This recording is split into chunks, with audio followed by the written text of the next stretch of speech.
everybody. Welcome to a springtime episode of I Love This, You Should Too, a podcast with me, Samantha Hees, and him, Indy Randawa. Hello. How are you, Indy? I'm doing all right. I don't know why every time, I know when you start the episode, you're going to ask me how I am, and I never have an answer to it. Usually you're like all doom and gloom. Am I? Yeah. I didn't know that. Sometimes. Well, a lot of doom and gloom out there. I know, but today you were like appropriately springy and cheerful. Boing. What was that? That was me being springy. Oh, okay, perfect. I'm realizing now that you mean the season. Yes, I do. I get it. Not how like high you can bounce. No, but if you're like, oh, you're happy and springy, like you're just kind of bouncing around, you know? Physically springy. That kind of makes sense. How are you? How springy are you? How bouncy are you? I am environmentally springy right now in that I am allergic to everything outside. Right. But other than that, I am good. And just happy that it's above zero most days. So, Indy, why are we here? Well, I thought we were here because you're going to show me how you burlesque. How do you burlesque? I get my ass up and I show you how I burlesque. Oh, wow. How do you burlesque? Isn't that how everyone burlesques? I burlesque by apparently lip syncing to old songs. Oh, okay. Yeah, that is a type of burlesque. It's not, but today it is because we are talking about the film Burlesque from 2010. This was Samantha's pick. It was a little bit different because she hadn't seen it, but picked it anyways. Because I felt like I should have seen this already. Like, this is a movie that I should love. And now you have. So we're going to ask you, oddly, for the first one. You thought you would love this. Did you, in fact, love Burlesque? No. No, why not? It was fun. But I have seen it twice now because we watched it while we were doing notes again. And I still feel like I don't understand what I just watched. And I don't remember large chunks of it. Yeah, that's fair. I can tell you every scene, but if you ask me, like, well, what happened in the movie? Oh, I don't know. No, exactly. Like, I feel like it's so confusing. I don't understand what was happening in the movie. What are air rights? We talked about that during the pre-episode, and oh, that's one thing I do understand. You don't own the property above your house? Like the air above your house? No. Oh, shit. Someone's gonna build a, I don't know, cell phone tower up there now. You have to own the air above all the houses around you so that they can't build up. You'd think that's a municipal thing about how high you can build in certain places, but no, it's up to every individual person. That seems disorganized and like crazy. Much like the movie Burlesque. Much like the movie Burlesque. Disorganized and crazy. I'm not a huge fan of this movie. I think it's super fun, but I don't love it. Do you love it? Clearly, I'm not going to say that I love this movie, but what I will say is, for the movies that you've chosen that I didn't like, this is by far my favorite of those. Okay. If you're looking at your Bride Wars and your leap years and such, this is fantastic. Because it's terrible. It's a bad movie. It's poorly made. It's a garbage movie. It's a lot of fun. Yeah. And it's bad in fun ways. It's not bad in ways that make me angry. And they're trying. Like, yeah. Leap Year, my biggest complaint was no one was trying to do anything. It was just kind of all middle of the road. They're going for something in this. Yes, what they're going for is modernizing cabaret and mixing it with Chicago. Yeah. And they're failing, but they're going for it. Yes, exactly. And I appreciate that. You appreciate that they, like, actually tried something? Yeah. Yeah, okay. I appreciate anyone who tries. If you try and fail, you know what? At least you gave it the old burlesque try. The old burlesque try. I think before we get into anything, we have to talk about what is burlesque, because they have 7 songs in this about burlesque. They all have the title burlesque, because I think Cher's first song is Welcome to Burlesque. Then there's How Do You Burlesque? This is How You Burlesque. Why not burlesque? Hey, look, it's burlesque. 6 pounds of burlesque. Show me how you burlesque. I think those are all the songs. Yeah, so what is burlesque? That's what I'm asking you. I don't know. What is it in your understanding before you saw this movie? It's like a dance style. It's like a sexy tease dance. I think that is a part of burlesque. Okay. Have you been to burlesque shows? No. I've been to a few. I had some friends that they did a lot of burlesque stuff, so I'd go go out there and watch, and then I did some photo for some of the some events. And if the dictionary were to be believed, if it could be trusted. Yeah, can we even trust the dictionary? It's an absurd or comically exaggerated imitation of something, especially in a literary or dramatic work. A parody. Oh, okay. So the burlesque shows I've seen do definitely involve the kind of like sexy dancing, and not quite to what you'd see in strip clubs, although I'm much more well-versed in burlesque than in strip clubs. But there's also like, it's jokey and silly and fun and like vaudevillian. I saw a Darth Vader burlesque once. That was on Halloween, so like everyone had different costumes. Right. It was actually a burlesque show on Halloween, and then they were giving out an award for like, okay, best costume in the audience, and they picked someone, and it was like full Darth Vader. And I'm like, yeah, I guess that's pretty good. And then they went on, but we, the audience, didn't know they were part of the show. Oh, so they were like actually. Yeah, so then the Imperial March started, and they started like dancing around, and then they were like really good. I was like, wow, this is impressive. And then they started taking off articles of clothing. Got it. So that's burlesque. Okay, so is this movie a parody of itself? Unintentionally, yes. This movie was many things, but I don't think much of it, if any, was burlesque. No. Do you know what cabaret is? Kind of. Is it like a show of like little acts and like singing? It's entertainment held in a nightclub or restaurant while the audience eats or drinks at tables. So what is this show more? It's more cabaret. It's absolutely cabaret. This is what cabaret is. But cabaret is already a very good musical. Right. So then they're like, okay, let's just redo cabaret, take out the Nazis, take out the original good songs, and we'll just call it burlesque. Yeah. I would bet so many burlesque people were so angry. Oh, I'm sure they were. What if there were no cheerleading movies to this point, and then one comes out and it's called Cheerleaders, and they all do ballet? Yeah. Wouldn't she be angry? Yeah, absolutely.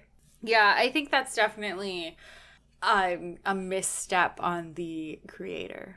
If they should have done more like actual burlesque things and less actual cabaret things. Or made it a cabaret club and called it something other than cabaret. Christina's Cabaret. Yeah, see? This could have been a better movie. Oh, it could have been in many ways. Want to get into the plot of all this madness? Sure. I think the best way to approach this movie, or a movie like this that doesn't really have anything going on in it, is to just kind of go step by step. Sure. So the opening scene is her in some town where she's a waitress and the boss is mean, and then she closes up the restaurant after lunch and sings a song. And this is where my questions start. Yes. Because at this point, is she singing in that actual world? Because we see musicals where people just break into song. Yeah. And it's just normal because that's part of the world, but other people don't hear the songs. Right. That's just the conceit of a musical, is that that's normal, but other people can't understand it or hear it. Right. But in a musical like Cabaret, everything's happening on stage, and that's part of that world. At this point, what is this one? I think she's that classic idea of like a small town girl who's too like talented to be stuck in her like dead end job and sings just to make herself feel better. So I think she is singing in this world. So if someone walked into that bar, would they be like, oh, she's just singing over there? Yeah. Okay. I think so. That's how I took it anyway. But then it's also confusing because you're cutting between 4 different things. Yes. Because she's singing on the little stage with a microphone in her Iowa small town. Yeah. But it's also cut between her on a bus going to LA, and it has the people on stage at the burlesque club in LA. I think she's like dreaming of having like a stage show while she's singing, so that's like a dream. So she predicted the future. Yeah. When she said, I've been dreaming of a place like this, she literally meant I had dreams of this particular club. I guess so. That actually makes it more interesting. Like she's kind of omniscient. Yeah. I think the opening sequence tries to do too much like all at once, and her going to LA, moving into her apartment in LA, singing on the stage in her town, and also singing on stage in the Burlesque Club is like really confusing. Mm-hmm. Also, I think at one point during that song, she's packing up her stuff at home too. So she's like in a fifth place. And she's at that hotel hiding her money in the toilet. Yes. Which is a big thing that we need to pay attention to. Is that, like, where people hide their money? Apparently, because the thief who broke into her hotel room went right for the toilet. Yeah, knew exactly where to go. I wouldn't look in toilets, but now I'm going to start. When I take up robbing, because that's the next step in my career evolution, I'm going to start checking out the backs of people's toilets. Maybe it was a little nod to The Godfather. Is that where he stored his money? No, we'll see. I know I'll find out eventually. So this opening number, she sings a song and she then ends the song in LA. Yes, and right off the beginning, we have the softest focus that ever was focused. Yes. Like everything in this movie looks like a 70s soap opera. It's so Vaselined up. So she's in LA, she's in that like classic scene of like pretty girl gets to LA and then goes to all sorts of auditions. We don't get to see any of the auditions. Does she go to auditions? Yeah, she's on her newspaper. She's like crossing off want ads. Oh shit, I didn't even like, pay attention to that. Pretty female dancer and like so it's all dance stuff. Singer for urban group and like is it singing or dancing she's trying to do? She's going to auditions for all of them. Okay. So she keeps crossing things off, and then she's tired, and she's walking around LA, and she stumbles into the Burlesque Club, which is actually a cabaret. Yes. It costs $20 to get into a club. Well, they're putting on a pretty good show. I guess, yeah. I'd pay $20 for that. Yeah, you're right. I think that's worth it. It's less of like a nightclub and more of like a dinner theater thing. You get like a full 10 performances, I think. Yeah. I think that's pretty good. I think so, yeah. Okay, then... And they have, like, huge set pieces, lights, full band some of the time. We'll get into that. I think it's $20 well spent. I think so. But we'll also get into this business, because how are they sold out every night, like 7 nights a week? Yeah. Like, every Wednesday, people are packing this Burlesque Club. Yeah, Tuesday evening, 50 people in the club, full capacity. So Cher sings a song. Oh yeah, this is Welcome to Burlesque. Yes, the opening number to the movie, pretty much. And does Cher always look like a drag queen? Oh yeah. Okay, that's like Cher's thing. Always, like the last 50 years, yes. Okay, that's why I think that's part of the reason why she is so often imitated by drag queens. Is like kind of half your work's done. She's kind of already there. Yeah. Okay. I don't know like a whole bunch about Cher. Well, she's mostly made of wax at this point. And that's why she's always shot as if she were illuminated like a person in a movie theater looking at their cell phone. She just has like a soft glow right underneath her. Right. Yeah. To make her look more lifelike and less animatronic? Yes. Okay. I hope that we become famous on our podcast because we bashed Cher and her people come after us. Oh, we are no pioneers in this. I feel like if you listen to anything that talks about Cher, this is what you're going to hear. Okay. Cher, though, did have very good music at one point. I really liked that song, Do You Believe in Love, or whatever it's called. Are you kidding me right now? No, I like that song. Is this the joke? No, I like that song. That was the worst song ever. I liked it. That's the one where she's like the robot? Yeah, and she's like so auto-tuned. Yeah. That one? Yeah. No. I was thinking like in the 60s she had some good stuff. I don't know any of her music from the 60s. That's the only Cher song I know. There was this episode of The X-Files where it's all Cher music, and that got me into like, oh, was Cher actually good at some point? Because my entire life she's been a joke. Right. But she was like Sunny and Cher? Yeah, there was Sunny and people? Cher. Yes. Okay. That was her husband at the time. Was she like a real person then? Yeah. All natural parts of her body. To my knowledge. I don't know. Oh, she was pretty. Yeah, she was pretty. I like her. Huh. Okay, I had no idea. She's like 140, so we had to give her a break for like looking how she does because it's quite impressive for that age. She's 74, but So she was over 60 when this movie was made, correct? Yeah. So she's looking good? Question mark? I would rather see someone look very elderly than see someone look like a silicone mask stretched over a robot skull. I prefer my actresses to age like Helen Mirren as True. opposed to someone like Cher. But I'm also not going to blame Cher too much because most people that age naturally, females especially, they are not allowed to be in movies anymore. Exactly. Yeah. So I can't blame Cher too much. True. But while we're just talking about Cher, when I was teaching English abroad, I would tell my students, like, don't be too upset, like, if your stuff isn't coming perfectly, your English isn't great, because, like, look at this. And I'd show them tweets from Cher. Oh, yeah. And I was like, she's a famous English-speaking musician, ? And this is what she sounds like. And she makes no sense. So I'm going to read you a couple of Cher tweets right now. Perfect. Don't remember, but think I forgot to tell about man with a gun. Not now. That's the tweet. This one is just Lek is. I don't know what that means. This one is just the word later with some sunglasses. Sunglasses emoji. I like it. She's brief. Rough one, but true. No link or anything with that. That's just No picture? England. That's all. I'll try to read this one like a beat poet maybe, because it doesn't make sense. And if I mispronounce something, that's just because that's how she spelt it. We know there are different degree suffering, loss caused by COVID. Death is all unbearable. Forms fear, hunger, homelessness, no work. Kids without school, parents stressed. Stress is all caps. Out. Family biz. Built over. Jen's gone. Brave couple who saved. And then there's an emoji of a money bag. Start a biz gone.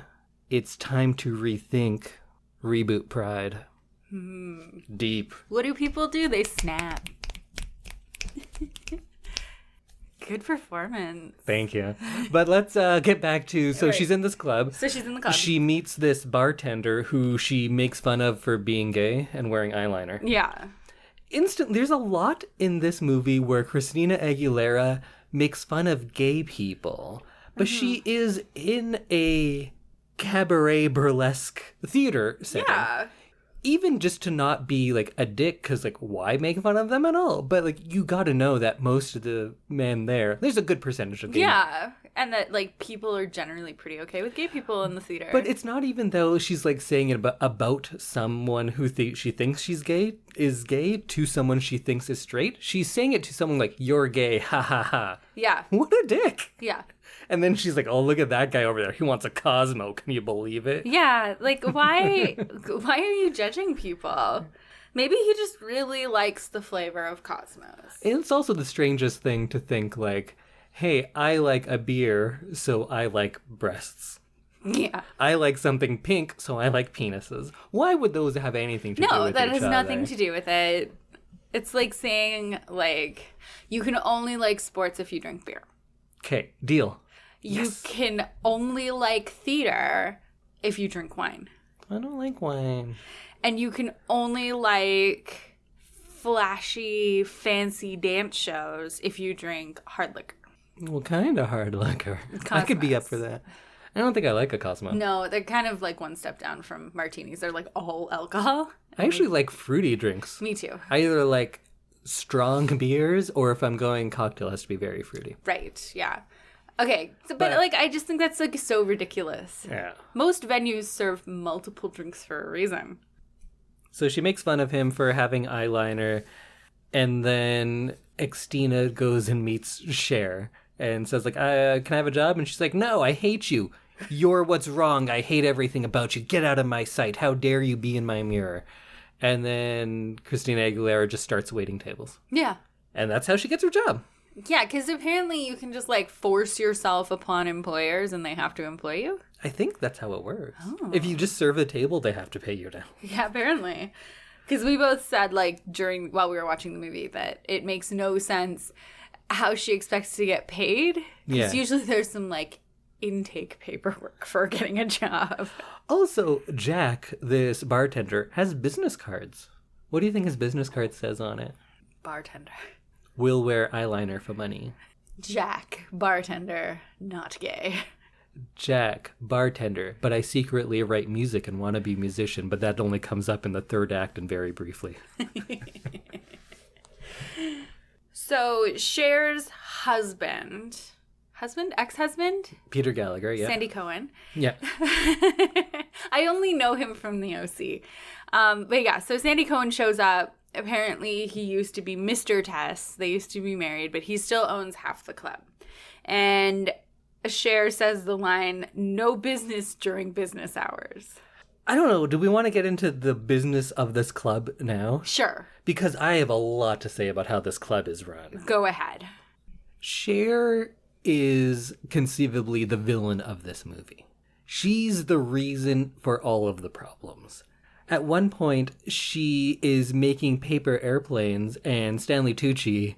Oh yeah, Tucci's in this, and he's playing... You've seen Devil Wears Prada? Yes. He's playing the same character, right? Basically, maybe a little bit less gay. In this one or in that one? In this one. This is less gay? Yeah. Oh. He's very flamboyant and, like, catty in Devil Wears Prada, whereas he's a little bit more toned down in this. In this one, he's like, "What's Alice short for?" Alice? "Well, Alice, welcome to Wonderland." Yeah. He's more quippy and less flamboyant in this one. Okay. But he's still always, like, shuffling through racks of clothing in both of them. But she throws an airplane to him, and he's like, "What's this?" And she's like, "That's my mortgage. I don't understand any of what it says." Well, that's your first problem. And then she says, "No talking business during business hours." She's so bad at her job. The day before her club is about to close forever, the guy who wants to buy it and says, "I'm doubling my offer." Yeah. So $2 million. Her old offer was great. Yeah. And everyone would be able to walk away with a profit. And she wouldn't lose it for nothing, which is going to happen. Then the guy says, "I double my offer. Not 10% more. I'm doubling the whole fucking thing." And she says, "No, fuck you. How dare you?" Why? Take the fucking money. You could take that money, start a new club very easily. Go buy more land. And you wouldn't have your ex-husband's money all tied up in it, too. Exactly. You can get Mr. Tess out of there. Yeah. Sandy Cohen has to go back to his family in the OC. Poor Sandy Cohen in this movie. He's playing, like, if there's a comic book where there's a used car manager and he's just, like, all disheveled and he has, like, the tie real loose and his hair's all messy. He's like, "Oh, no, what am I going to do?" That's who Gallagher's playing in this one. And he's like, I feel bad for him because he's, like, was in love with Tess at one point. They were probably happy for a little bit. They bought this club together. And then ever since then, his life has just been downhill. Because of her, she's terrible. She is. Her defining characteristic is she won't listen to people. Mm-hmm. If someone's saying, like, "Hey, Cher, watch out, there's a bus coming," she'll be like, "No, I don't want to hear it." And you're just like, "No, there's a bus right behind you. It's coming real fast. Just turn around." "No, I don't want to hear any of this." She's like every parent in children's movies when they're like, "No, Mom, I saw E.T. He's in the closet right now." "Sure he is, Timmy." Like, it's all of that. And she just refuses to listen to anyone. And that's also, like, I don't want to get too much on being mean to this movie seriously, because that's less fun, but that's just, like, lazy writing about how can we not have this character know certain things? Just make her not listen. Yeah, and she just, like, yells. She yells over everybody. Nobody can ever get a word in edgewise. It's absolutely ridiculous how you could run a business like that and have employees. The employees are like, "Tess, we need this," or "Tess, this is what's happening." And she's like, no, don't care. Busy going to drink tequila in my office. Yeah, later on in the movie, Aguilera comes up and says, "I know how we can save the business," which is closing, like, at midnight that night. Yeah. And they're like, "I have the solution right here." And she's like, "No, I don't want to hear it. I don't know why you think I'd want to hear that." Because it's, like, your life's passion that you keep claiming? It's like one last chance. The 11th hour, we're going to, like, save the business. Yeah. Haven't you seen a movie before?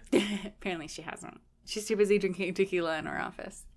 And then the bad guy of this movie like, the bad things he does is make very generous offers to buy businesses. Yeah, Marcus Gerber is, like, portrayed as a dick the entire movie, when all he's doing is trying to, like...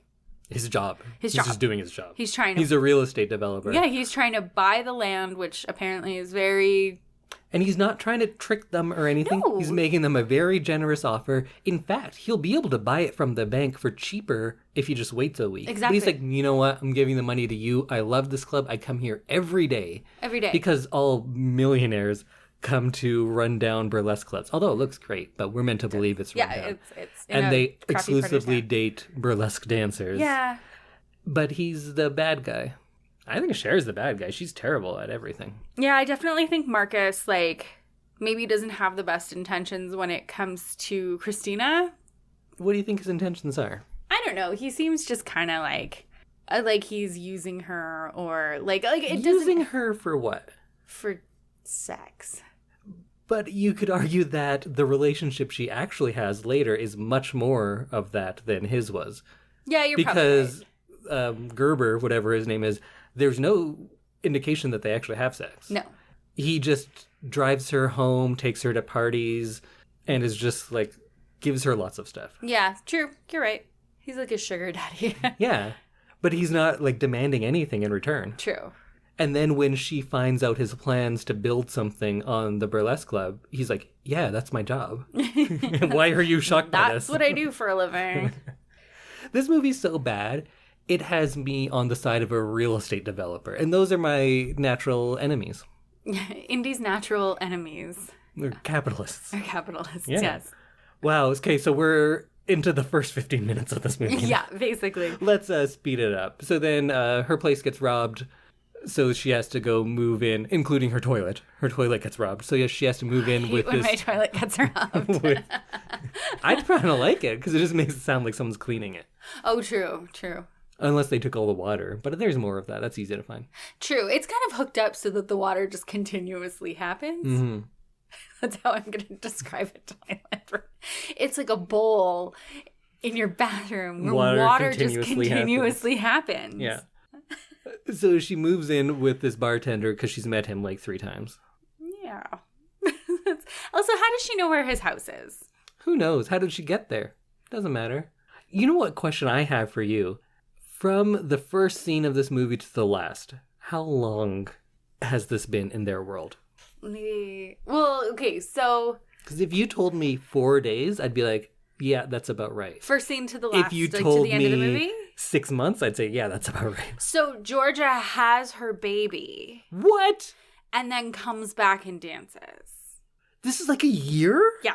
You're a fucking kid. There's no way this is over 3 weeks. No, she has her baby. She's like what really are they pregnant doing? at the wedding. Remember? What are they doing all this time? I don't know.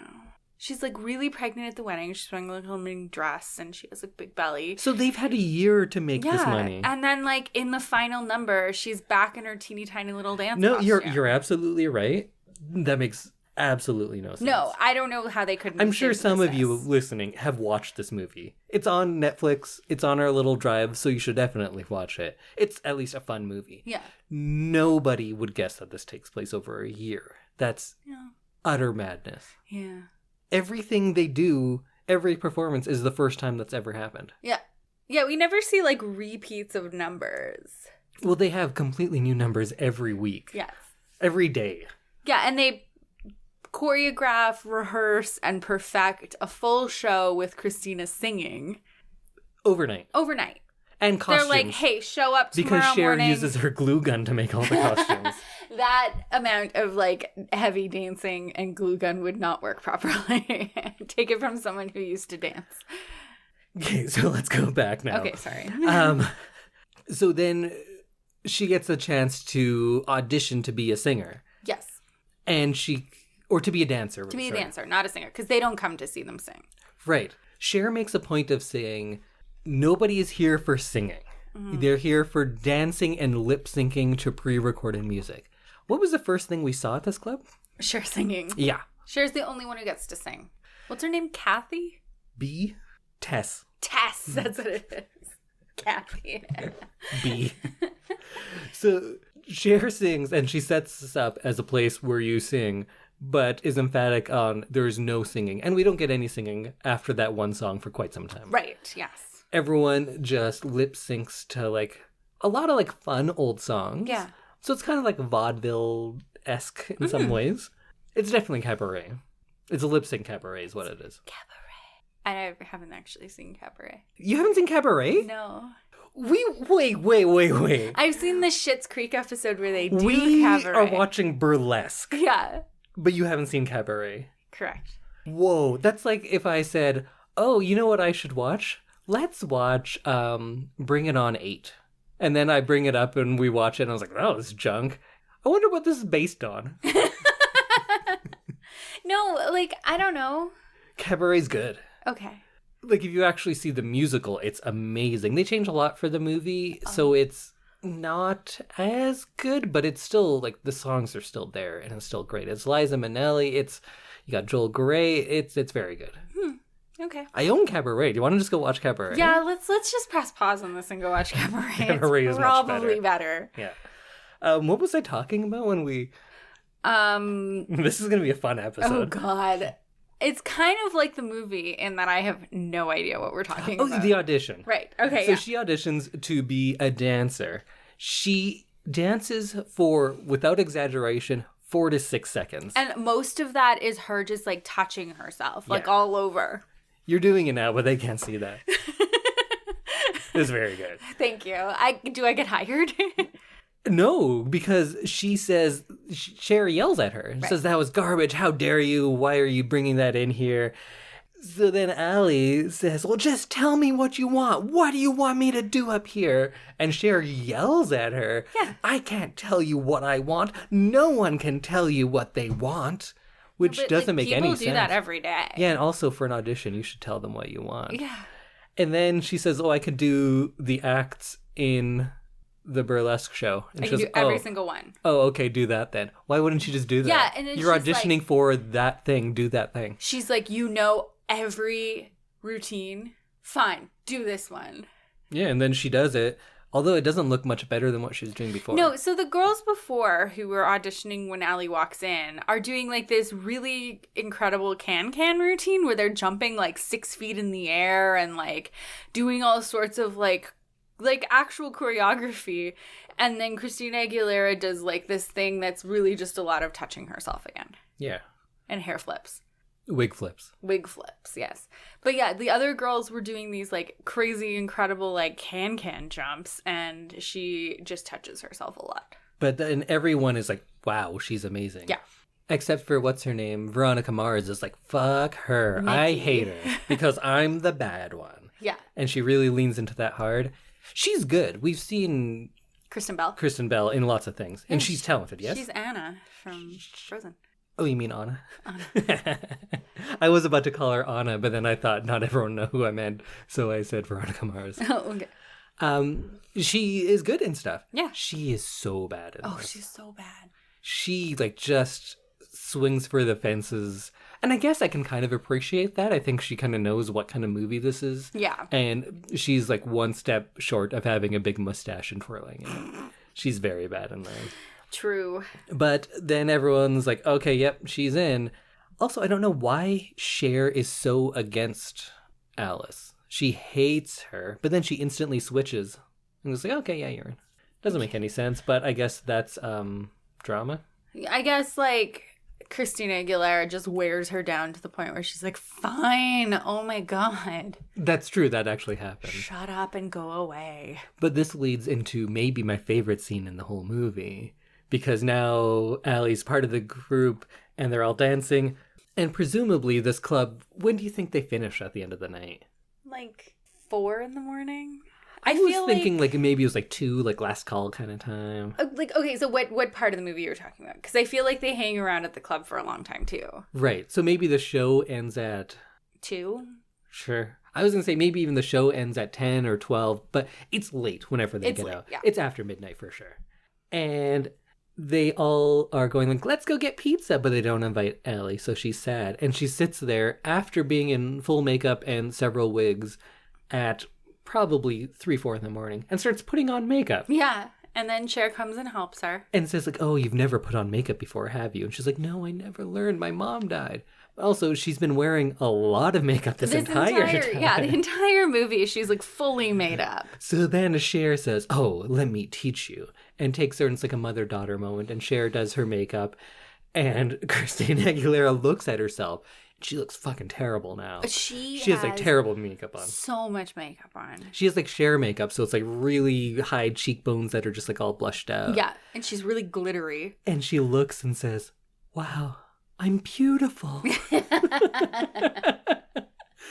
And she looks the worst she's looked in the entire movie. Yes, yeah, she has way too much makeup on. It's like she looks tired because she's been dancing all night. Why are you putting on makeup at 4 a.m? No, this is the point of the night where you throw your hair in a bun and like put your hoodie on and go home. But this does have my very favorite line in the entire movie too. Which is? And Cher says, when you're putting on makeup, it's like you're painting, but instead of a canvas, you're painting your face.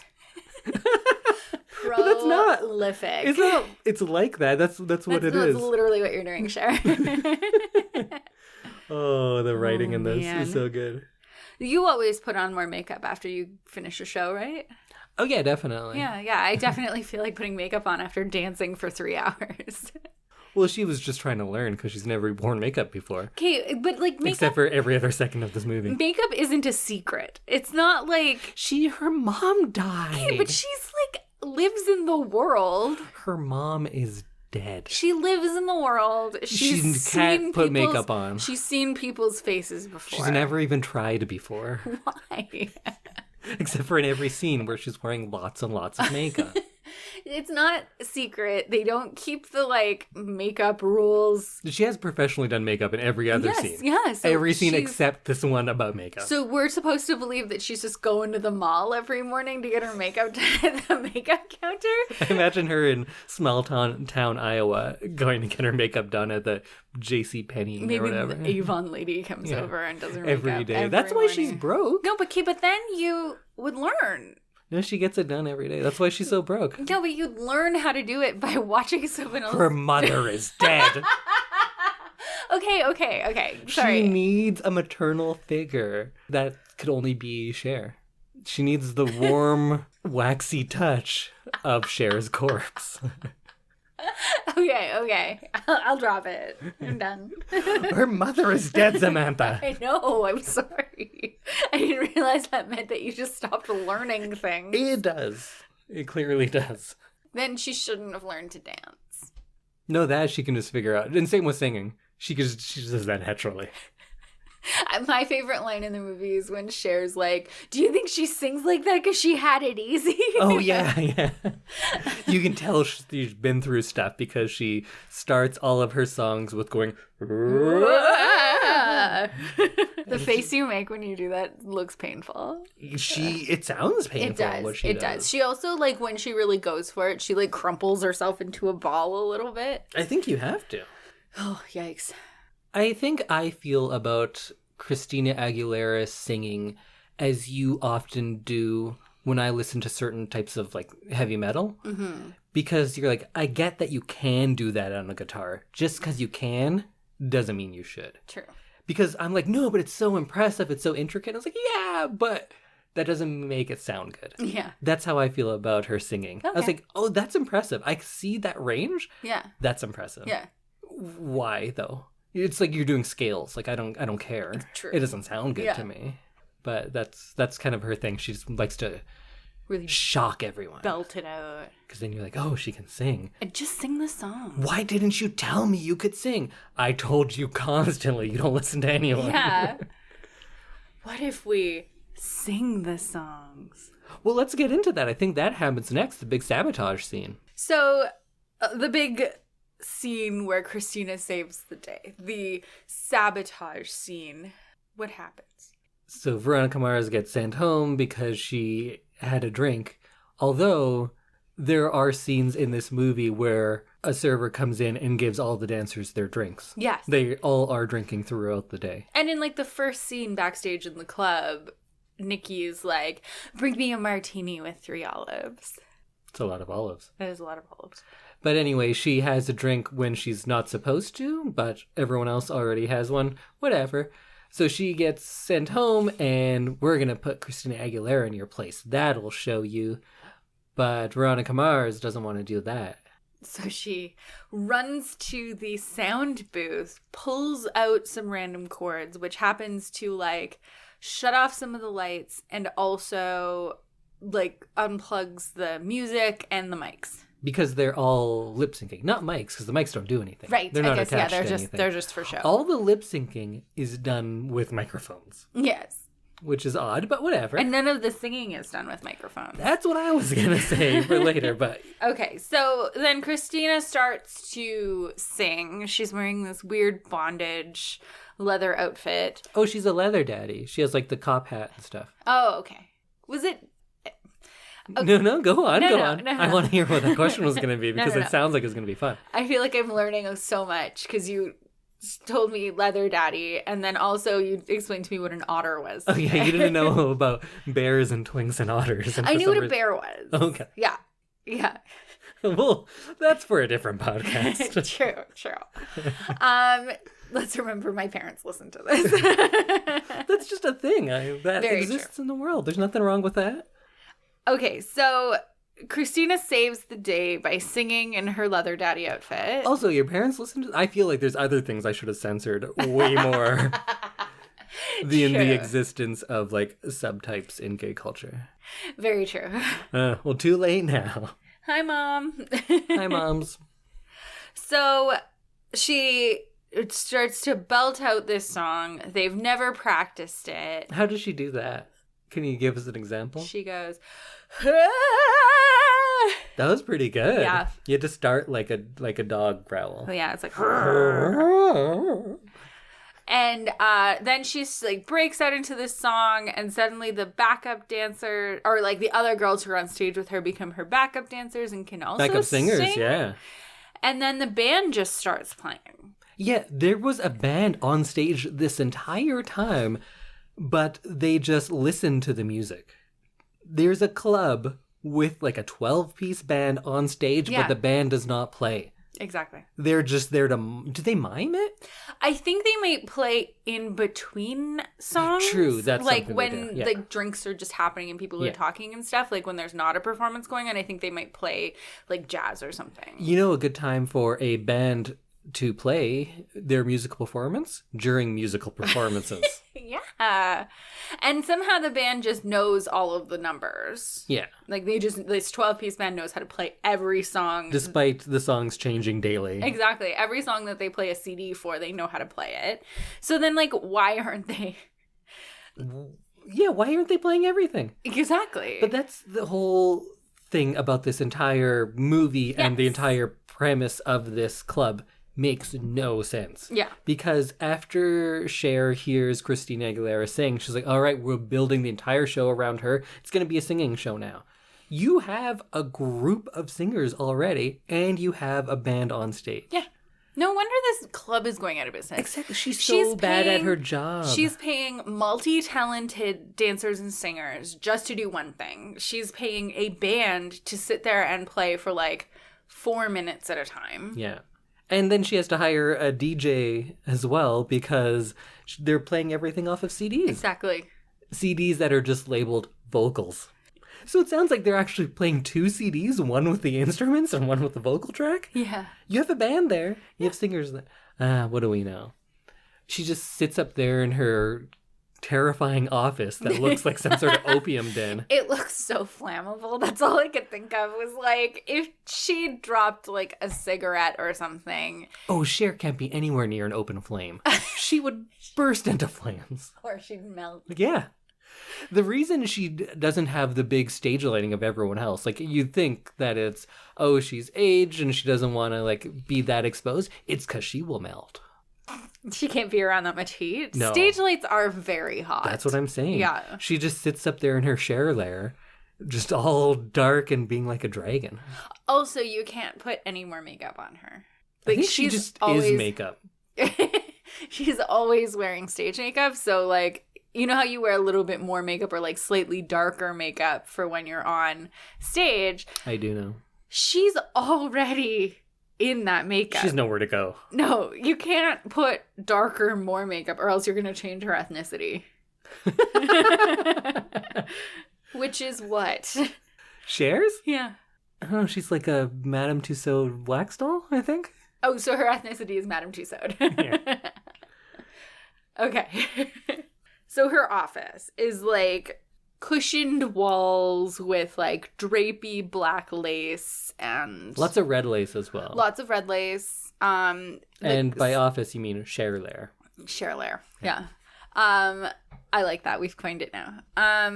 And she's got like pillows and couches and little bits of glitter everywhere, and like the only like source of light seems to be the door. It's like if in 1940s Germany, like in Cabaret, they were doing a theme party about a Turkish opium den. Yeah. It's like a blend of those two worlds. Yes. I've been to clubs like that, and it's not... You've been to a lot of Turkish opium dens? Huh. Interesting. No, I have not been to a lot of Turkish opium dens. Your mom's listening about how you went to Turkish opium dens. I didn't. Mom, I didn't. Although I made reference to chasing the dragon today, and you're like, what does that mean? So I don't think you've been to many opium dens. No. You don't know? You never danced with Sweet Lady H? I don't know what that means. I think I just watched a lot of movies. People probably think like, oh, Indy's worldly. I'm not. I just watch a lot of movies. I often ask you and be like, I don't know what you're talking about. But then you'll hear something on a movie and you ask me what it means, and I was like, I can't say those words. I know what it means, but I'm not telling you. You Google it. And then I make you Google it, and then you read it and you go, Indy! Like I had done the thing. Yeah, because you made me Google it. Now my phone's all like, well, I didn't want dirty. to tell you what it meant. I only browse in incognito mode now. That's probably for the best. Because I'm worried that someone's going to see all my search history. So then they've remade their club. Now it's a Christina Aguilera pop music show. Yes. They have dropped all pretense of anything being remotely cabaret-like. I don't know a lot of Christina Aguilera, but I feel like this is just her style of music after this. Yeah, pretty much. Pretty much. Like heavy backup dancer. I just know that one. What is it? Put me in your genie bottle. I'm a genie for you. Is that how it goes? No. I'm pretty sure that's it. No. Nailed it. So then in the world of the movie, she's not lip syncing. She's singing for the first time that they're doing like live performances. But of course, this is a movie that we're watching. So, and it's not being recorded live, the audio that is. So she is lip syncing to her own vocal track. Yeah. And in the live music parts, so the live singing parts, the lip syncing seems worse than it was in the lip sync parts. Exactly. So it's very confusing for us as an audience because we're like, wait, is she still lip syncing? But we know she is in fact a very talented singer. Why would she be lip syncing? But it's just she's doing a bad job of lip syncing to her own stuff. Yeah. Also, it doesn't really sound like her when she sings that first song, But I'm a Good Girl. Right. It doesn't sound like her. No. Like I've heard quite a bit of her music because I grew up in the I was a teenager in Christina Aguilera time. You were a Chris teenager? Yes. An ex-teenager? No, Chris teenager. And so, like, I know what her voice sounds like. This doesn't sound like her. Also, she's doing a really bad job of lip syncing, which made me kind of angry. Well, I think that was the first one, so she's still trying to have some sort of semblance of what this cabaret club was, right. Like being old-timey, but then they dropped that because it starts getting into her original stuff. Yes. Yeah, so I was very bothered by how bad the lip syncing was in the second half of the movie. And then exactly parallel to that is her hair, because they make a point of saying like, oh, for this number, you can wear a wig. She's been wearing a wig. She's been wearing like 20 wigs this whole time. She has spent all of her money ever on wigs because she has bangs, no bangs, wispy bangs, super thick bangs. That's, you know what? That's it. That's why this club's doing so poorly, even though they're sold out all the time. Their wig budget. Their wig budget, their costumes, they have 10 new numbers every day. Yeah. I don't know when they don't rehearse though. No rehearsals. They're just all super talented that they can write stuff that morning and then have a show that evening. For a show like that, you'd have to be rehearsing like 5 hours every day.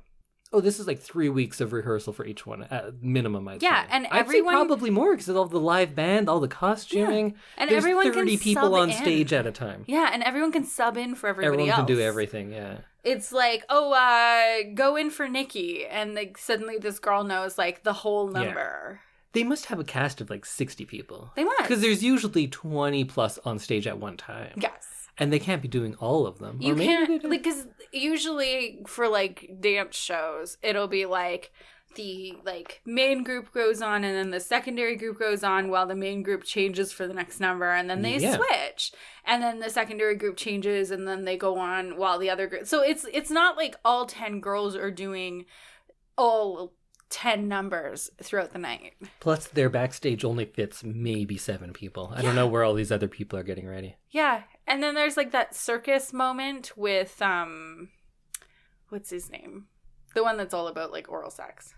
Oh, the Alan Cumming one. Yes. Oh, okay, so if I wasn't sad already, Alan Cumming, who is incredibly talented, just an amazing actor, and I think must have won a Tony for his revival of Cabaret in the late 90s. And that's how I discovered Cabaret. And how I really got into musical theater was because of Alan Cumming. He's that good. I'd seen him on, I think he was on like Letterman when I was 12, because I loved Letterman when I was 12 and still holds up. But anyways, I saw him and I was like, this is amazing. And I started listening to Cabaret and I got to see it. And it was because of how good he was. And then they put him in this. I assume as like a little tip of the hat of like, hey, remember him? He was in Cabaret. Cabaret was good. But this was real bad. So first they have him being the ticket taker. Yes. And then he also is doing a performance. And it's just him kind of dancing around with these 2 women. And there's this part. Do you want to describe it or shall I? You describe Because when I describe something that I didn't do, you always go, Indy! Like I have done it. No. So he's like dancing around, and at this one point, he just puts his face in this woman's crotch, smells her, and goes, hello! Just hands it up, like right into the camera. Hello! And then the audience, they love it. We have a shot of this guy doing a spit take. They're like, yeah, because women smell. That's the joke. That's the kind of quality we're working with here. Yeah, to have someone like that talented and then just be like, yeah, it's kind of what they're doing though. They're shitting all over Cabaret and everything that it was about. So that makes sense that they would do this. That's so sad. So at this point in the movie, the rich guy who's at the club every day and is trying to buy it and orders the same thing every day. A bottle of your most expensive, your best champagne. Yeah. Just say the name. You know what it is. Yeah, like you've had it 97 times. Yeah. I'm assuming you've seen the bottle at one point. You probably know what it's called. But she's hanging out with him, and at one point he says, oh, I just had to stop off at this party real quick. And again, it must be 4 a.m. because it's after she's done at the club. Mm-hmm. And it's the bit of like, everyone says, oh, hey, thanks for inviting us. And she goes, wait, this is your party? Which I've seen in like 6 other terrible movies. I just have to stop by. I'm so rich. I have parties where I don't even show up to. Yeah. That's how you can tell I'm big time. He must have staff to like let everyone in and start partying. Because, like, how do you, like, when we have a party, back when we could have parties. We had parties? Yeah, we did. Oh, you mean that time, like, 5 people came over? Yeah. 4 years ago? But yeah, you kind of have to be there. Not me. I'm gonna just talk to people like, oh, I just swing by this thing real quick. And then you'll be like, Andy, where the hell were you? I have been slaving getting all the food and stuff together. Where have you been? No big deal. I'm just heading out. Is that how you're going to approach our wedding? Yep. You're like, I just have to like swing by this event. Yeah. With some lady in a wig. Yeah, and it'll be like, Indy, we were supposed to get married half an hour ago. I'll be there when I'm there, you know. Hey, I'm a rich guy. Although he's not even that smug about it. No. He just seems... He kind of seems like a decent guy. He just like does his job. Yeah. He has to buy land in order to develop it, which is his job title, developer. And so because she has gone out to parties with him a couple of times after working all late, even though everyone goes out, she just goes to a different place. the premise that the movie posits is that she is out of control now. Yes. This movie, like, a bunch of it seems like it was written by someone very young. Not like, I'm a new screenwriter, I'm only 25, but like a 13-year-old. Yeah. Because the sense of danger of this movie. In comparable movies you have, like in Chicago, there's a murder. In Cabaret, there's like Nazis. So there's like real actual danger. Yeah. In this one, it's a world where everyone is really worried about her because she's gone out after work a few times. So she's never been late to work. She's not missing anything, but she goes out and gets a ride home and then like swings by a party on her way home. Yeah. Even though they're all getting out at like 3 a.m. on a Wednesday. Work until 3 a.m. and you go do something after work. It's not unrealistic that you might get home at 5 in the morning. Yeah, but they all go out. Yes. So it's like, why are you worried about this one person? It's because they don't like Marcus. Yeah. That's the only reason. Yeah. But you're right. It does seem super young. But it's the central problem of the movie at this point. It's Yeah. like, we're all so worried about you. How dare you do this? It's just fabricated conflict. Yeah. But it also applies to Veronica Mars because she just has like one more drinks than the others. And it's like, oh, she's a full-blown addict now. Yeah, she's walking It's like she has a around- heroin addiction. Yeah, she's It's like walking around with, like, a dancing with whiskey. Sweet Lady H. It's like she's chasing the dragon every night or something. I don't know what these mean. It's like she's just banging rails up her nose all night long. That's cocaine. I know Oh, you got that. Yeah, so it's like everyone's more worried about Allie than Nikki, and Nikki is literally having like 4 drinks a night and is still doing her job. Yeah. We don't even see Allie drink. No. Does she have a drink ever? I don't think so. She may have like one I think here she and has there. like a champagne or something at Right. the party. Right. Maybe? And then the other big conflict is the one dancer is pregnant and she's like, I don't know what to do. And she's in tears. How's it end up? Turns out that the guy that impregnated her wants to marry her and is super rich and she lives a great life. Yeah. So yeah, there's nothing threatening about this movie. Everything's just fine. And she gets to go back to dancing after she has the baby. So she's like winning in all fields. Yeah. All of these dancers are super rich. They must be getting paid a lot too. Maybe that's why the club's not doing well. Maybe they're like overpaying their dancers. Everyone's getting paid like $60,000 a year. Yeah. I know that like sex education in the States is bad, but like, do you not know about pregnancy at all? Am I just like overeducated in that field? What do you mean? She like seems to think that like morning sickness only happens in the morning. And like she's like so confused by being pregnant and like has never had a like constructive conversation about like what happens if you have sex in your relationship with the man that she like eventually marries. I think she's just an idiot. Yeah. But then again, we've watched a few reality shows, and each time there's people who have no form of birth control and then are shocked when someone's pregnant. Yes, you're right. I think people are just dumb. Calling you out, 90 Day Fiance. Yeah. But yeah, I just think that like maybe we're lucky we live in Canada because I know quite a bit about having babies.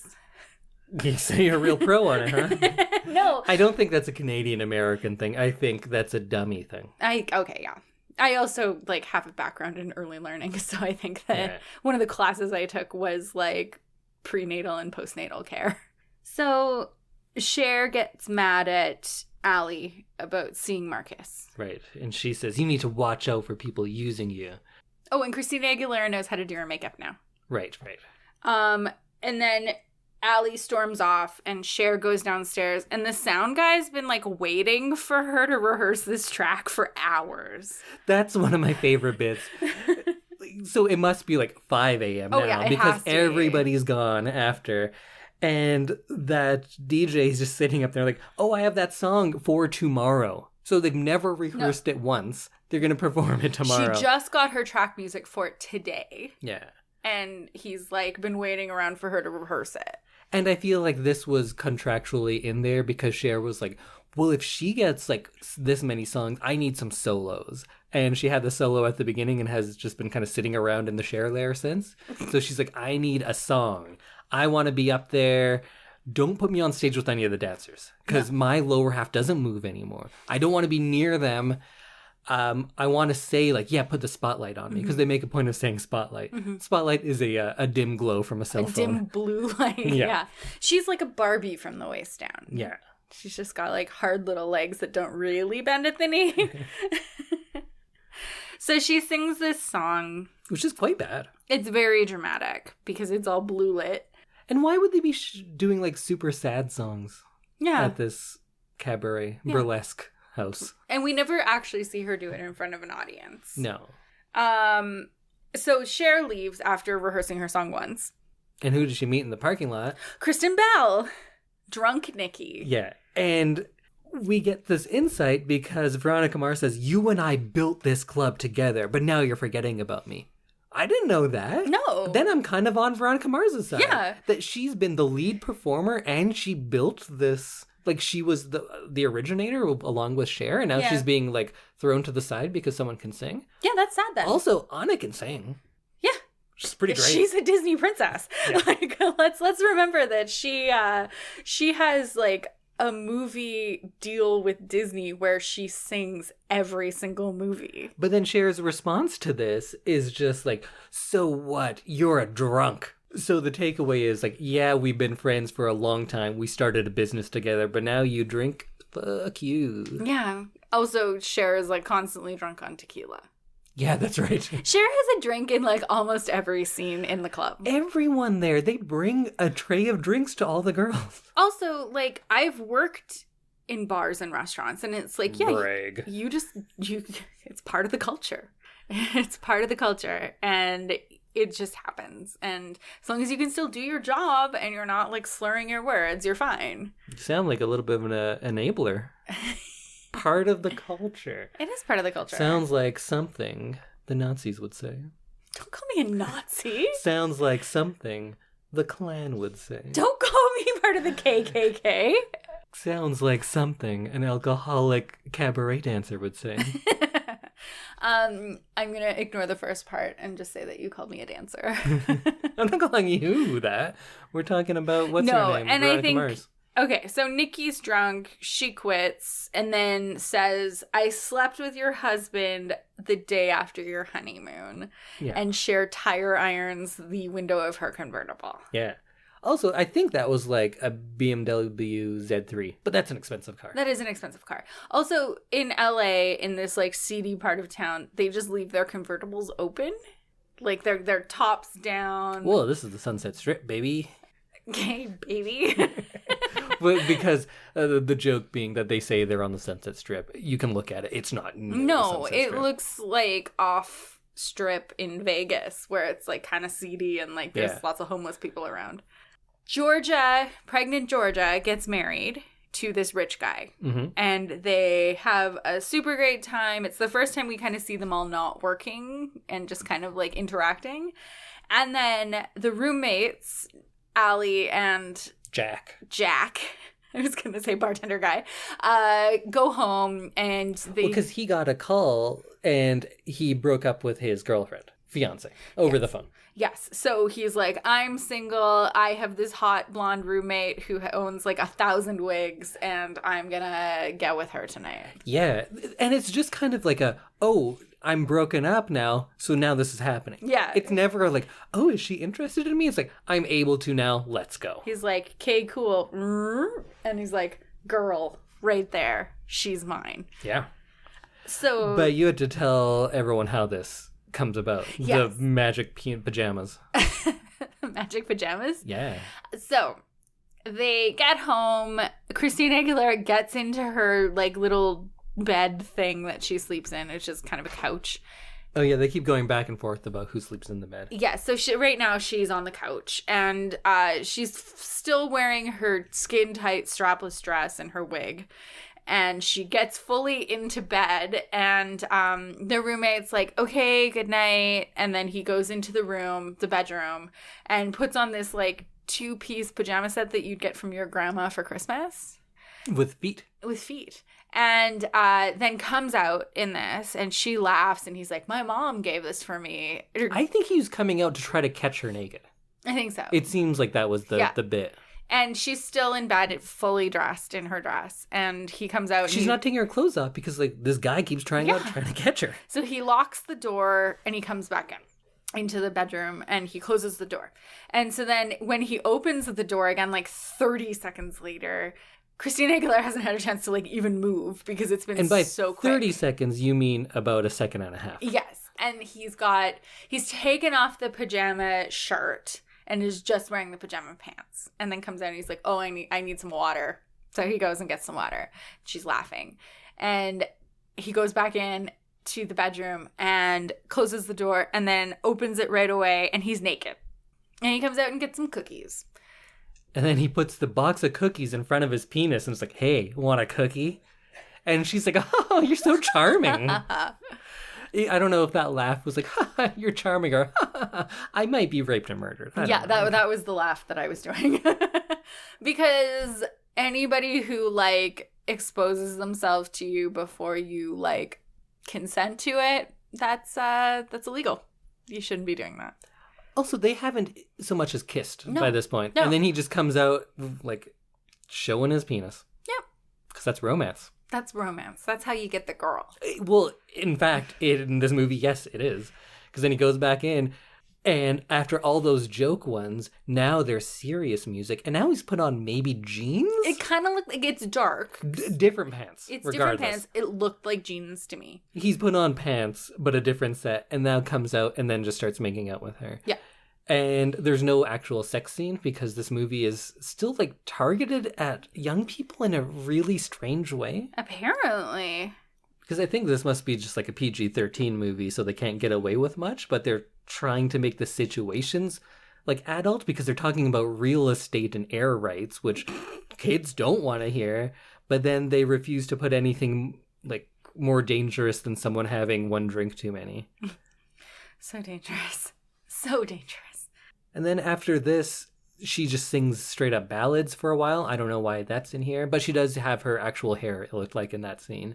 Yeah, there's one scene where she has her actual hair, and I wonder if her hair was suffering from being under wigs for like 6 weeks. Maybe it's part of her contract. Like, I want one natural hair scene. Yeah. It's not a great hairstyle either. No. But then what they have in place of sex scenes later on is the sequence where she's putting on, like, thigh-high stockings, and he's sitting on the bed wearing, like, a sailor hat with a camera and taking pictures, and she's just putting her stocking on and off. That's what you have instead of a sex scene. And I don't think I need to comment on that. That's just something that happened in this movie. It's so sexy. Whew. Sailor hats and stockings. And then the whole problem of you're going out too often, and I'm your roommate, I deserve to know where you are? Mm-hmm. I guess that was their problem, but now he showed his penis and she was into it, so then that problem is fixed. Yes. The problem that wasn't a problem is now, like, when I say it that way, that's all actually what happens in this movie, but that sounds super regressive, that this woman who's doing what she wants and is not doing anything bad, not hurting anyone. And she's working really hard to make a life she wants. Yeah. She left where she lived, where she knew people, and she's, like, working so hard, like, around the clock to be able to, like, dance and sing like she wanted to. And it's not, and she's vilified for that. And it's not until she gets into a more standard and committed relationship with a man who the mother figure approves of that she's truly happy. Mm-hmm. Although he doesn't treat her better than that other guy. No, because in fact, he's much more presumptuous and, like, aggressive with her than the other guy was, than the rich guy was. Yeah. And then his fiance shows up. Oh, yeah, and says, you don't break up with me over the phone. Who is this whore? I feel like you don't break up a engagement over the phone. Right. I feel like you should probably, like, you probably have some things to talk out. But then when he kind of reasonably says to Allie, like, give me some time to explain it to her. I just need to talk to her about this. Mm-hmm. She takes that as, like, we're broken up now. Yeah. But that's a very reasonable ask. Like, hey, absolutely. I had a long relationship with this woman. I need to, like, set things straight before we can move on. Yeah. Which is reasonable. Yeah. And, like, the crazy acts and stuff, like, that happens sometimes. And you don't, like, storm out and be like, you jerk. And then I never understand what time it is in this, because there's no sense of time. Allie then goes to Tucci's place, and he has some dude over, and it's morning there. And then they have breakfast, and then Tucci says to the guy, I want to stay for dinner. So, like, wait, is it dinner? Is it breakfast? Yeah. I don't know what's going on. I feel like it's like brunch time from Stanley Tucci still sleeping when she storms into the house. I feel like we could break down that whole scene, but let's keep going because this is a very long episode. There's this throwaway line that Cher says, which is like maybe my second favorite part of it. Do you know what I'm going to say? Yeah, I do. So she comes in like, oh, we're going out of business tonight at midnight or something like that. I talked to the vice president of loans. I love that he's called the vice president of loans. And he denied me. And she says, he was just sitting there playing with his wooden block. And she's like, his wooden block? You know that wooden block that those guys had, the wooden block on their table? And he's like, the nameplate on his desk? Yeah, that. Why was that in this movie? What a strange, strange thing. Yeah, like... That seems like it's ad-libbed by Cher because they actually filmed the scene and she doesn't know what a nameplate's called. Yeah. Because, like, if you look at Cher talking, she doesn't understand the world. Say pen. Say... That wooden block on his desk. Say, like, Filofax. Say something that's like... Sorry, what? Filofax. Filofax? Yeah. You expect everyone to know Filofax. Yes. I don't think everyone knows what a Filofax is. Do you know what a Filofax is? Is it like a Rolodex? Yeah. Yeah. Yeah, Filofax is more like a date book. Yeah, people don't know what that is. Oh, okay. I'm going to tell you right now. Maybe that'll be like the poll that comes out on Instagram. Do you know what a Filofax is? But anyways, it's just such a weird inclusion to have all this time about Cher not knowing what a nameplate is. Weird. Yeah. But then Xtina and Veronica Mars, they're fighting, but then Veronica looks in the mirror and then sees her behind her and is like, okay. And that's it. Their problem is solved now. Yeah, that's how girl relationships work. She wanted to kill her this whole time, but then she just looks at her in the mirror and is like, all right. I can tell you that's not how girl resolution happens. That's not how humanity happens. No. Girls will hold a grudge forever if it suits them. I want to take clips of all the misogynist things you say versus what I say. I think you come out much worse. I have been a girl. I am a girl. When? No. Always. Wait a minute. Always. And yeah, when you're really mad at somebody, you just hold a grudge forever. Damn. I didn't think that was a chromosome-based thing, grudge holding. Do guys do that? I don't know. I don't do that. Okay. I cannot speak for all guys. I feel like probably lots of people do. If we're thinking that someone in junior high wrote this, I think that's right? Where they're getting it from. It seems like. It's like, it's like high school girls will hate you forever. So then, what's his name? The bartender said like, hey, I wrote this song. Let's do it tonight. And so nobody has ever heard it. Yeah. But by that night, he writes it in the morning. That evening, the band knows it. Mm-hmm. They've built a giant set piece with like pyrotechnics and electronic giant letters. So the final number is the one that he wrote. Yeah. He's a piano player, but he wrote this song. Yeah. Okay. He writes this piece for a full 12-piece orchestra. 3 stages. All the choreography. 3 stages. One which seems to just move throughout the thing. So maybe they have moving stages as well. Yeah. Yeah, they've really upgraded this the club. Would have required weeks and weeks of practice. And $1 million in renovations for this club. But they just get it out that night. And that's how the movie ends. Yeah. And everyone's happy, I guess. Oh, we didn't talk about air rights. Oh, God. So how do they save the club? I guess let's go through this real quick because it doesn't matter and it's silly. And it's dumb. They go to this developer who has condos across the street and says, hey, do you have the air rights to this land? And he's like, no, why would I? Some guy's going to build a 40-story building where our club is and it'll block your view. You're real rich. You're James Brolin. James Brolin's in this. You're real rich and James Brolin, so just give us a bunch of money. You can have the air rights, so no one can build on this land and you will maintain your view. So then he just gives them all the money for literally air, and problem is solved. The solution of this movie literally comes out of thin air. Yeah. I think a better ending to this would have been the confrontation between Marcus and Cher when she says, I sold the air rights. You can't build in the air. Sure. The end. And then Marcus being like, what? Was that Christina Aguilera? No, that was him being like, what's happening? And then Christina Aguilera would be like starting the number on stage and being really sassy, and maybe she does like a little like air gun and wink. But I thought they were friends. They got along quite well. She's mad because he's going to build stuff on land. He's going to keep doing his job. Yeah, he's going to buy land and build stuff on it. Well, and that kind of brings us to the end of this movie. The end. Like, there's so many things to, like, just keep talking about. This is probably one of our longest episodes, but I think it's a lot of fun. Like, this business that's always full has a group of very wealthy regulars. Everyone's constantly drinking. 7 days a week, they're sold out. The audience knows each performer. Because when certain people come out, they're like, cheer. Hey, you don't do this routine. Oh, there she is. So they've seen it. There's new acts every day. They're on the front page of the newspaper. The LA Times. They sell out everywhere, every night, but they're not anywhere close to saving their business. And according to the pregnancy, they've had like over a year to get this money together. Yeah. Cher is like the owner, choreographer, and also glues all the costumes together. You get glued into your costume. They have 60 dancers, but only 2 people making all of the costumes and doing all the behind-the-scenes stuff. Yeah, that's impossible. Tucci deserves more money, whatever he's getting paid. He is sewing probably 40 costumes a night, I'm going to say. Because they have, like, new numbers every day, and he has to be sewing, like, a full cast set of costumes every single night. Yeah, it's quite the movie. So in order to not make money in this business, they must be overpaying their dancers and charging like $2 a drink. I think it's just all the money's going into those sets. Yeah. They have new sets every night. They have new costumes every night. That's what it is. Also, Veronica Mars is getting paid a lot because she's driving a BMW. Right. Maybe No, because she was also dating Marcus. Do you think that's his BMW? I think he bought it for her. Because he was buying Christina Aguilera like Louboutins and like those are like $800, $900 shoes. Sorry, what? Louboutin. With a B? Yeah, Louboutin. Louboutin? Yeah, Louboutin. How do you spell that?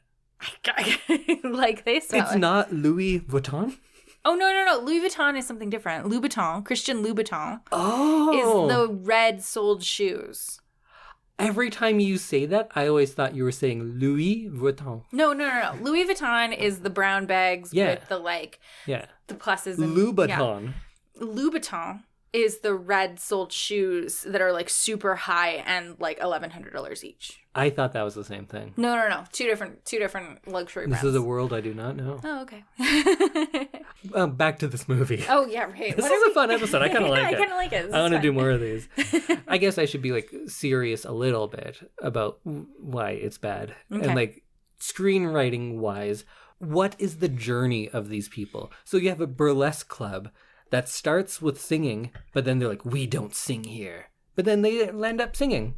Yeah. That's not a journey. No. That's just like a change of protocol. What is like Aguilera's journey? Like you have small town to big city, which is... That's a journey. But that's done like, in the first 10 minutes of the movie. I love singing, but I want to be a dancer. But now I'm a singer. I don't really get what it was there. And then the bartender's like, I want to write songs, but I've never tried to write a song. And then I try to write it, and then it's pretty good and people like it. Yeah. Yeah. It's pretty lackluster. Yeah, they're lackluster journeys. Nobody really, like, thinks big, and everyone kind of just gets what they want anyway. Yeah. Without them having to, like, work for it. I wish the solution wasn't the air rights thing. I wish it was, like, now we're going to change from this lip sync club to, like, a real full-on cabaret. I keep saying cabaret because it's not burlesque. It is, in fact, cabaret. But we're going to change to, like, a real club where it's going to be live music and real singing. That's a journey. And then they do so well in that. And they should have been struggling at the beginning. Yeah. They were sold out all the time in the beginning. Yes. So it's just really bad screenwriting. But all that being said, it's a lot of fun. It is a lot of fun. It's terrible. It made the, like, 15-year-old like dancer in me very happy because it was splashy and it was fun and there was dancing and there was routines and it was glittery, and I don't know how I didn't see this when it came out. I think because it wasn't very good. I think I was too old at that point too. Like I graduated in 2006, so I was already like in my 20s and I wasn't dancing anymore at that point. And 20-year-olds wouldn't want to see this. No, because it's beneath them. We understand what air raids are. Yeah. That's why you would want to see it. Oh, did you hear about that new air rights movie coming out? Oh, yeah. It's going to be good. Oh, it's going to be amazing. There was a few things you asked me after watching that we actually spoke a little bit about it. And I kept saying, save it for the podcast. But I don't remember what those things are. No, me neither. But we were both talking about how this is a movie with a lot of like gorgeous women wearing very little. Oh, yes. How this is the least sexy movie ever made. Nothing sexy about it. And I don't know what it is. Like Christina Aguilera, like her whole thing later in her career was how sexy she was. And like she was a genie in the bottle. You gotta rub her the right way. Yes, exactly. That's right? Yeah, this is the lyrics? Yeah. I think that's the only song Kristen Bell, very good looking woman. Julianne Hough, who plays Georgia, she is like a professional dancer who is like extremely beautiful.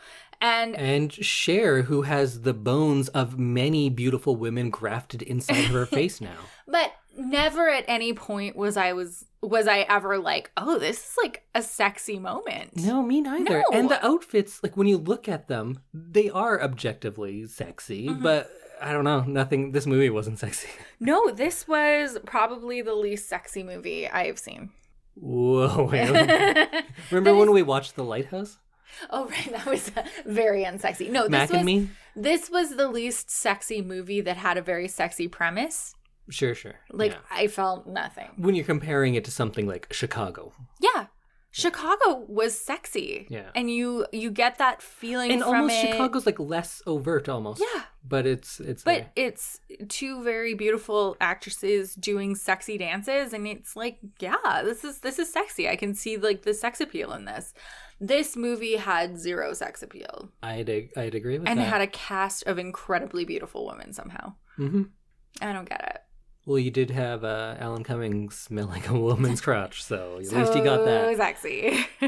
Okay, well, we watched Burlesque, and we were very unfulfilled by it. So we want to hear what you thought. You can find us on Twitter and Instagram at ILTYS and the number 2.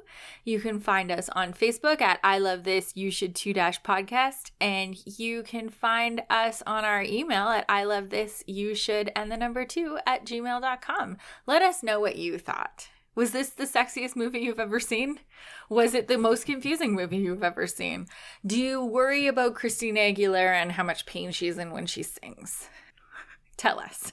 So then, overall, though, what do you think? Should people watch this? Assuming they haven't already. Is this worth watching? I think you should watch it. But you should go in knowing that this is not a serious movie, and you're probably going to have a lot of thoughts after. So maybe watch it with a friend so that you can talk about it later. I think that's the only redeeming thing about it, is that we got to do this. Yes. If I just had to watch this and then that was it, I would be pretty upset that I wasted 2 hours of my life. But for all the silliness that you get to talk about, and just having someone there with you to be like, wait, what? That doesn't make any sense. Exactly. It's worth it. I think it's a fun movie to watch. So I would recommend it. Is it good? No, God, no. No. It's terrible. But it's a lot of fun. Yeah. I hope we do more movies like this. We'll see. Because with like Leap Year, there's nothing fun about it. Mm-hmm. That was bad and joyless. This is bad and a lot of fun. Yeah. Okay. I'm glad we came to that consensus.